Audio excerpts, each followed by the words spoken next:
સુરક્ષા એજન્સીની ગુપ્ત માહિતી પાકિસ્તાનની મહિલાને આપતા એક વ્યક્તિને ગુજરાત એટીએસે પોરબંદરથી ઝડપી પાડ્યો છે। સુરક્ષા એજન્સીની માહિતી કઈ પ્રકારે પાકિસ્તાન સુધી પહોંચાડતો હતો અને ગુજરાત એટીએસ દ્વારા કઈ પ્રકારે ઓપરેશન પાર પાડવામાં આવ્યું, વાત કરીશું આ વિડીયોમાં। વૈષ્ણવજન તો તેને કહીએ જે પીડ પરાઈ જાનાને રે। નમસ્કાર, નવજીવન ન્યૂઝમાં આપનું સ્વાગત છે। હું છું જયંત દાફડા। ગુજરાત એટીએસની ટીમે એક મોટું ઓપરેશન પાર પાડીને દેશની ગુપ્ત માહિતી પાકિસ્તાન સાથે પહોંચાડનારા એક વ્યક્તિની પોરબંદરમાંથી ધરપકડ કરી છે। તે છેલ્લા કેટલાક મહિનાઓથી એક મહિલાના સંપર્કમાં હતો અને વોટ્સએપ તેમજ અન્ય સોશિયલ મીડિયાના માધ્યમથી તેના સુધી માહિતી પહોંચાડતો હતો।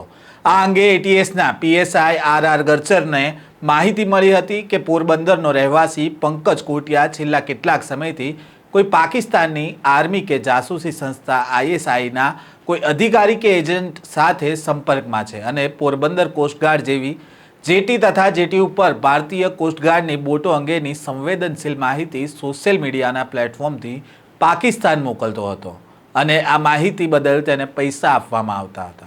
આ અંગે ગુજરાત एटीएसના एसपी के सिद्धार्थे શું માહિતી આપી તે સાંભળો। गुजरात एटीएस में आज एक एस्पिनेज केस का केस रजिस्टर किया गया, जिसका फैक्ट्स ऑफ द केस ऐसा है कि हमको एक बातमी मिली है कि कोई एस्पिनेज एक्टिविटी पोरबंदर की तरफ से पंकज खोटिया नाम का एक आदमी की तरफ से हो रहा है, जिसके रूप में हमारे डीवाईएसपी वीरजीत, हमारा अनाम पीएसआई राहुल गरचर और एक वायरलेस पीएसआई भौमिक का टीम बनाया था इसका प्राथमिक तपास के लिए, जिसके दौरान उनका पूछपरछ किया गया जो अभी का आरोपी का, और उनका मोबाइल सीज किया गया था, जिसके अंदर से हमको एफएसएल को भेजा गया था, जिसके अंदर से हमको ये पता चला कि उसके जो मोबाइल है उसके माध्यम से रिया करके एक पाकिस्तानी लड़की की, रिया उनके नाम बताया गया था जो उनके कॉन्वर्जेशन में था, पाकिस्तान के रहने वाली है, क्योंकि उनके आईपी जब रिजॉल्व किया जहाँ से इन दोनों का व्हाट्सएप पे और इंस्टाग्राम पे जब बात किया था उसमें ये पता चला कि वो जो आईपी है वो पाकिस्तान की है। तो इससे हमको ये पता चला कि ये सेंसिटिव इन्फॉर्मेशन देता था, जिसका किस इन्फॉर्मेशन देता था ये उसने हमारे टेक्निकल एनालिसिस और हमारे इन्वेस्टिगेशन में ये पता चला कि जो कोस्ट में जो कोस्ट गार्ड के जो शिप्स वहाँ खड़े थे, वहाँ मूवमेंट है, जो इन्फॉर्मेशन जो अगर पाकिस्तान को मिलती है तो सेंसिटिव हो जाता है, ये इन्फॉर्मेशन उसके साथ शेयर करता था। इसके अलावा लास्ट 8 महीने में इसका लगभग 2-3 दिन में एक बार बातचीत चलती थी, और उसके अलावा 11 बार अलग अलग बैंक अकाउंट से इसके बैंक अकाउंट में 26,000 का अमाउंट ट्रांसफ़र किया गया। इस हिसाब से हमको पता चलता है कि ये war against government of India का केस बनता है। उस हिसाब से हमने सेक्शन 61 एंड सेक्शन 148 बीएनएस के हिसाब से हमने एक केस दाखिल किया है। आरोपी का नाम है पंकज खोटिया, वहाँ तंबाकू फैक्ट्री में काम करता है रोल करने का।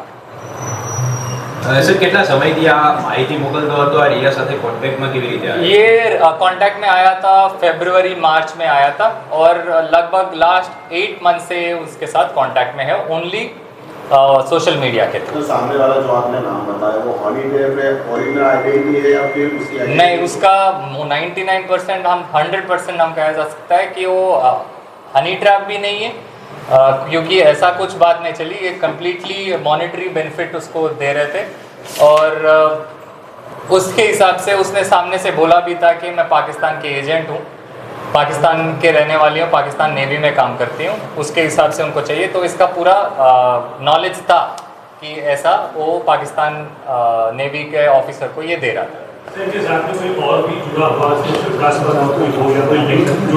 As of now preliminary investigation में हमको इतना ही पता चला कि ये भेजता था, जो बाकी हमारा इन्वेस्टिगेशन चल रहा है कि 2-3 अलग तरीके से हम देख रहे हैं, पर एज ऑफ नाउ ऐसा कोई लीड नहीं मिला।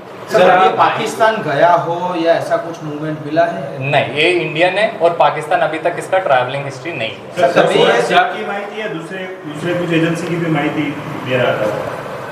कोस्ट गार्ड का शिप्स का जो मूवमेंट है और वहाँ पोरबंदर में जो डॉग है उसका સર નામ માહિતી દેતા. કેવી રીતે એકત્રિત કરતો હતો અને આ જે માહિતી લીક કરવાથી કેટલું નુકસાન થઈ શકે છે? ऑब्वियसली अगर हमारे शिप्स का स्ट्रैटेजिक लोकेशंस उनको पता चलता है, ऑब्वियसली हमारा नेशनल इंपॉर्टेंस में होता है, ये हमारे नेशनल सिक्योरिटी को ये डैमेज करता है अगर हमारे एनिमी कंट्री को ये सारे इन्फॉर्मेशन उनको पता चले तो. क्या लेन देन क्या हुई थी सर?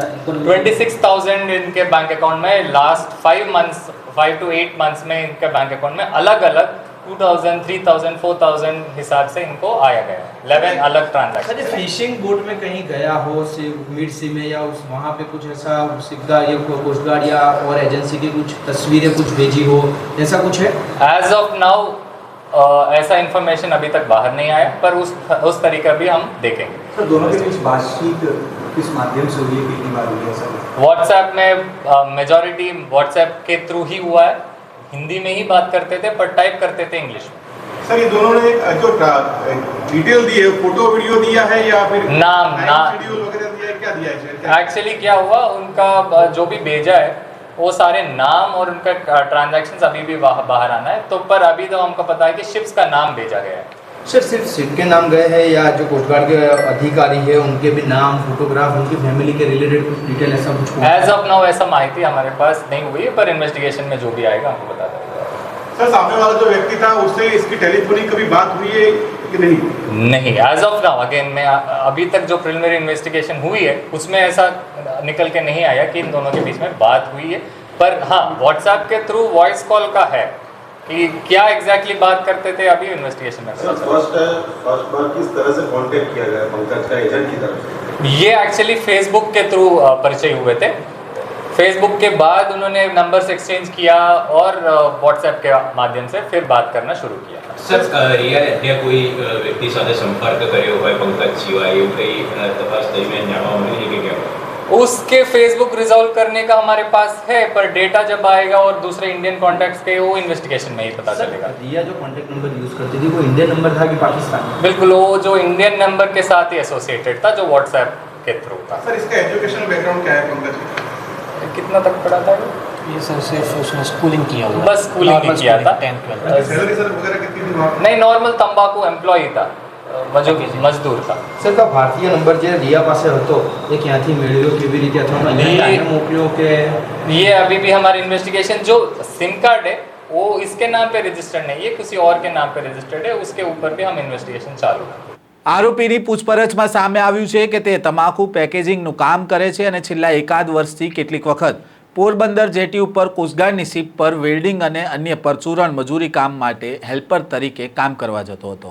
આથી 8 મહિના પહેલાં તે રિયા નામની એક મહિલા સાથે ફેસબુકથી સંપર્કમાં આવ્યો હતો અને આ મહિલા મુંબઈની હોવાનું અને હાલ પાકિસ્તાનની નેવી માટે કામ કરતી હોવાની જાણકારી આપી હતી. ત્યારબાદ બંને મોબાઈલ નંબરની આપલે કરી અને વાતચીતનો દોર આગળ ચાલ્યો હતો. આ દરમિયાન આ મહિલાએ પૈસાની લાલચ આપીને આરોપી પાસેથી પોરબંદર જેટી પર હાજર શિપના નામ, કોસ્ટગાર્ડના શિપના લોકેશન સહિતની માહિતી માંગી હતી અને તે મુજબ પંકજ કોટિયા છેલ્લા 8 મહિનાથી પોરબંદર જેટી પર હાજર શિપના નામ લખીને રિયાને મોકલતો હતો. આ પ્રકારની માહિતી આપવા બદલ પંકજને ટુકડે ટુકડે અત્યાર સુધીમાં 26,000 તેના એકાઉન્ટમાં રિયાએ જમા કરાવ્યા હતા. ગુજરાત એટીએસે રિયાના નંબરની તપાસ કરતા તે પાકિસ્તાનથી ઓપરેટ થતું હોવાનું સામે આવ્યું છે. આમ આ આરોપી સુરક્ષા એજન્સીની માહિતી પાકિસ્તાન સુધી પહોંચાડતો હતો. આ જ પ્રકારના વધુ સમાચારો સાથે ફરી મળીશું. ત્યાં સુધી નવજીવન ન્યૂઝ સાથે જોડાયેલા રહો. વૈષ્ણવજન તો તેને કહીએ જે પીડ પરાય.